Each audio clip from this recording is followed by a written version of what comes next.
অহা মাহৰ 20 ফেব্ৰুৱাৰী তাৰিখে অৰুণোদয়ত কি আহিব বাকি বিলাকে কোৱা নাই কোনে কোনে জানে কি আহিব আৰু অলপ ডাঙৰ কৰি কৈ মোৰ কাণখন অলপ বেয়া হৈ আছে 8000 কোনে দিব 8000 ক'ত গম পালে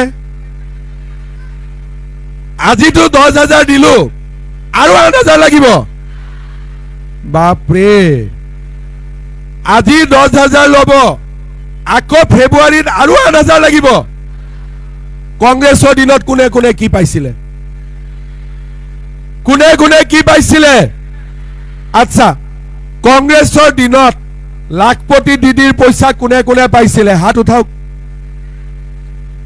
কোনে পোৱা নাই কংগ্ৰেছৰ দিনত অৰুণোদয় কোনে কোনে পাইছিলে বিনামূলীয়া চাউল কোনে কোনে পাইছিলে নাই পোৱা তেলে কংগ্ৰেছৰ দিনত কি পাইছিলে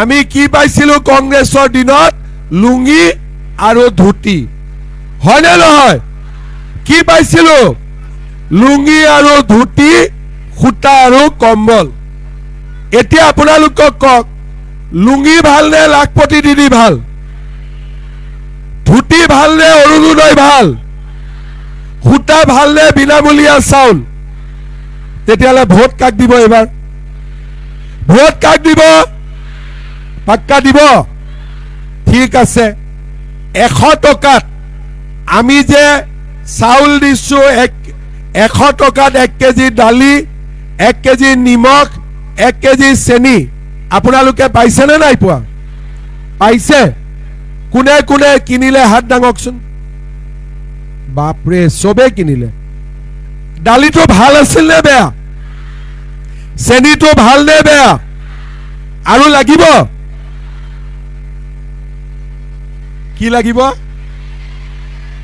কি লাগে এতিয়া আপোনালোকক তেলু লাগিব আৰু যদি 100 টকাটো বিনা পইচা কৰি দিও কেনেকুৱা হ'ব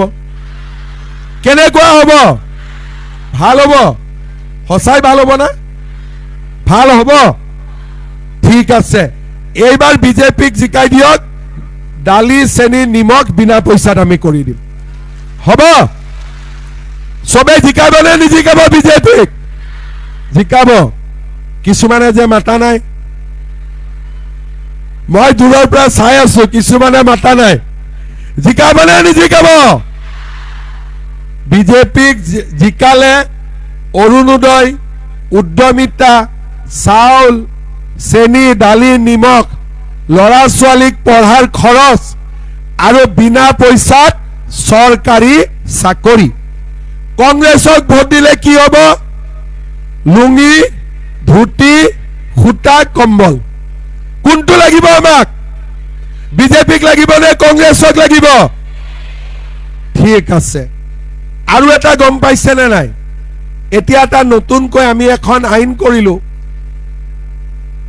আমাৰ হাজবেন্ড সকলে আগতে কিমানটা কেতিয়াবা কিছুমানে কিমান বিয়া কৰায় এটা দুটা তিনটা চাৰিটা কৰাইছিলে নাই কৰোৱা এতিয়া পাৰিব কিমান বছৰ জেল হ'ব 7 বছৰ প্ৰথমটো বিয়া কৰালে 7 বছৰ দ্বিতীয়টো বিয়া কৰালে 14 বছৰ আৰু তৃতীয়টো বিয়া কৰালে 21 বছৰ ভাল হ'ব নে বেয়া হ'ব এতিয়া ঘৰত গৈ হাজবেন্ড বিলাকক ক'ব যে মুখ লৈ থাকিব লাগিব আৰু বেলেগ নহ'ব আৰু বেলেগ হলে মামাই জেলত লৈ যাব ভাল হ'ব নে বেয়া হ'ব এতিয়া আৰু এটা কথা মই কওঁ মইতো ক'লো যে 10000 টো 25 হ'ব 25 টো 50 হ'ব কিন্তু বাচ্চা যদি 3টাৰ পৰা 4টা হৈ যায় তেতিয়াতো নহ'ব হেতু কথা গম পাইনে নাই আপোনালোকে এতিয়া কিছুমানে মোক কয় মামা বাচ্চাটো আমি নিদিও আল্লাহে দি দিয়ে তেতিয়া মই খুদিলো যে আল্লাহ দেখা পাইছিলে নেকি বলে নাই পোৱা বলে আল্লাহ দিয়া বুলি কেনেকে গম পালে বলে গাঁৱৰ মানুহবিলাকে কৈছে তেতিয়া মই মানুহজনীক বুজালো যে গাঁৱৰ মানুহে বাচ্চা জন্ম দিব পাৰে নেকি গিৰিয়েক ঘৈণীয়েকে কথা পাতিলেহে বাচ্চা জন্ম হ'ব, নহ'লেতো বাচ্চা জন্ম নহয়। গতিকে ইয়াতে আল্লাহ কান্দিব নালাগে। আমি 3টাতকৈ বেছি বাচ্চা হ'লে পঢ়া শুনা কৰোৱাব লাগিব, ডাঙৰ মানুহ কৰোৱাব লাগিব, লাখপতি দিদি হোৱাৰ সময় ক'ত পাম? ঠিক কৈছো নে নাই মই? তেতিয়াহ'লে এতিয়া মই আপোনালোকক কি ক'ম, 10ৰ পৰা 25লৈকে, 25ৰ পৰা 50লৈকে পাছ কৰিবৰ কাৰণে কিন্তু বাচ্চা 3টাই থাকিব লাগিব। বাচ্চাৰ কিন্তু 4টা হ'ব নোৱাৰিব। হ'বনে নহ'ব? 2টা বুলি ক'লে কোনোবাই মোক বেয়া পাব পাৰে, সেইকাৰণে মই 3টা কৈ দিছো। 3টাতকৈ বেছি আজিৰ দিনত নালাগে, নেলাগে? 2টাতকৈ নালাগে, তথাপিতো মই 3টালৈকে ঠিক আছে। গতিকে আমি সকলোৱে 3টাতকৈ বেছি বাচ্চা জন্ম নিদিওঁ। আৰু আমাৰ গিৰিয়েকসকলে যদি দ্বিতীয়বাৰ বিয়া কৰাব খোজে, মামাক লগে লগে কমপ্লেইন দিব। এতিয়া এটা মই নম্বৰো দিম, যেনেকে 108 আছে তেনেকে 114 নম্বৰ এটা দিম, যাতে মহিলাসকলে মনে মনে মোক ফোন কৰিব পাৰে। ভাল হ'বনে বেয়া হ'ব? কাৰণ যদি জানাকৈ ফোন কৰে ঘৰত গণ্ডগোল হ'ব পাৰে। নাজানাকৈ লাহেকৈ নামটো ক'ব নালাগে, নিজৰ নামটো খালি ফোন কৰি ক'লে হ'ল অমুকে দ্বিতীয় নিকাহ কৰাৰ কাৰণে চেষ্টা কৰিছে, তাৰ বিয়া জেলতে পাতি দিম। ভাল হ'বনে বেয়া হ'ব? আপোনালোকে সকলোৱে ধুনীয়াকৈ চেষ্টা কৰিব। আমি 10,000ৰ পৰা 25,000 প্ৰমোচন পাবলৈ আমি লোন দিলোঁ আৰু আমাৰ গ্ৰুপটো ধুনীয়াকৈ চলি থাকিলে। 2 নম্বৰ, আমি গ্ৰুপত নিদিওঁ, আমি কি কৰিম, নিজে কিবা এটা কৰিবৰ বাবে চেষ্টা কৰিম। গাহৰি পালন কৰিম, ছাগলী পালন কৰিম, ফিচাৰীত এই টকাটো আমি লগাই দিম, চিলাই মেচিন এটা কিনিম, বা আমি সৰু সুৰাকৈ দোকান এখন দিম। বোলে আমাৰ ভয় লাগে নিজে কৰিবৰ কাৰণে, যদি টকাটো খৰচ হৈ যায় আৰু আমি লাভ কৰিব নোৱাৰো, তেতিয়াহ'লে কি হ'ব? 3 নম্বৰ, আমি যদি নিজে কৰিব নোৱাৰো তেন্তে হ'লে আমাৰ হাজবেণ্ড, আমাৰ গিৰিয়েকসকলৰ যি ব্যৱসায় আছে সেই ব্যৱসায়ত আমি 10,000 টকাটো লগাই দিম।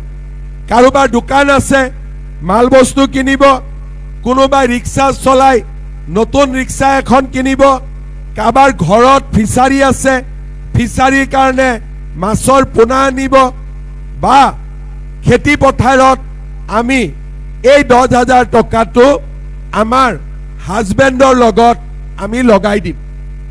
6 মাহ পিছত আমি আপোনালোকৰ মাজত আকৌ আহিম যে বাইদেউ টকাটো ক'ত খৰচ কৰিলে? বোলে টকাটো পালো, ধুনীয়াকৈ মোবাইল এটা কিনিলো, পৰীক্ষাত ফেল। টকাটো কি কৰিলে? বোলে কাপোৰ কিনিলো, পৰীক্ষাত ফেল। টকাটো কি কৰিলে? বোলে গেলামাল দোকানত বাকী আছিলে, বাকী মাৰি দিলো, পৰীক্ষাত ফেল। আকৌ এগৰাকী বাইদেউৰ ঘৰত গলো যে বাইদেউ টকাটো ক'ত খৰচ কৰিলে? বোলে আমি 10জনীয়ে লগ লাগি ধুনীয়াকৈ গ্ৰুপ চলাই আছো, আমাৰ গ্ৰুপটো এতিয়া ভাল হৈ গ'ল, বঢ়িয়া। তাৰ পিছত কাৰোবাৰ ঘৰত যাম, কি কৰিলে? বোলে আমি এইটো চিলাই মেচিন কিনিলো। কি কৰিলে?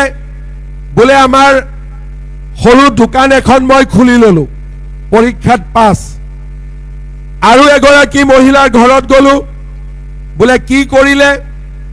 বোলে মোৰ হাজবেণ্ডৰ দোকানখনত মই টকাটো লগাই দিলো, এতিয়া হাজবেণ্ডৰ দোকান ভাল চলিছে, পৰীক্ষাত পাছ।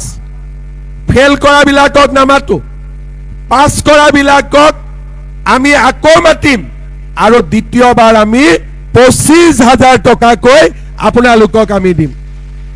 ভাল হ'বনে বেয়া হ'ব? অলপ ভাল কৰি কওক, ভাল হ'বনে বেয়া হ'ব?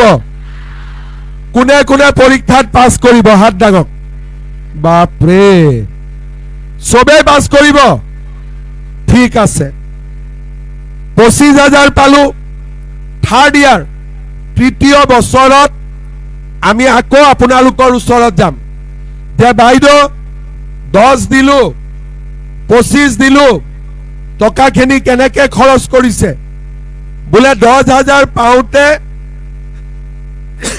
আমি আৰম্ভ কৰিছিলো 25,000ত এতিয়া আমাৰ ব্যৱসায়টো ভাল কৰি চলিছে তেতিয়া আমি আপোনালোকক আকৌ মাতিলো